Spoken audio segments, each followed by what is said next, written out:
By the next morning, his parents expected him home in Laguna Niguel, but Bryce wasn't there. At 9 o'clock a.m. on August 29th, nearly 10 hours after leaving Kim's apartment, Bryce's car ran out of gas in a town called Buttonwillow, about 350 miles south of Rockland. Stranded, he called for roadside assistance. A man named Christian, who worked for a local company, delivered fuel to Bryce. Nothing seemed overly strange at the time, but just a few hours later, Christian would be called back to find Bryce still sitting in the exact same spot. Worried, Bryce's parents called the mechanic themselves. Christian checked again and found that Bryce hadn't moved. He had just been sitting in his car for hours. At this point, Karen and Michael were frantic.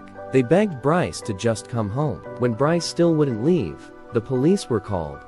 Highway patrol officers soon arrived in Buttonwillow to check on Bryce. They asked him questions, ran sobriety tests, and looked for signs of intoxication or drug use. To their surprise, Bryce seemed perfectly fine. He was calm, polite, and coherent. His car showed no signs of damage, and there were no drugs or alcohol present. The officers told his parents there was no legal reason to hold him. Bryce got back on the road. Christian, the roadside mechanic, even followed him onto the freeway to make sure he was really driving south toward home. For a brief moment, it seemed like everything would be okay, but it wasn't.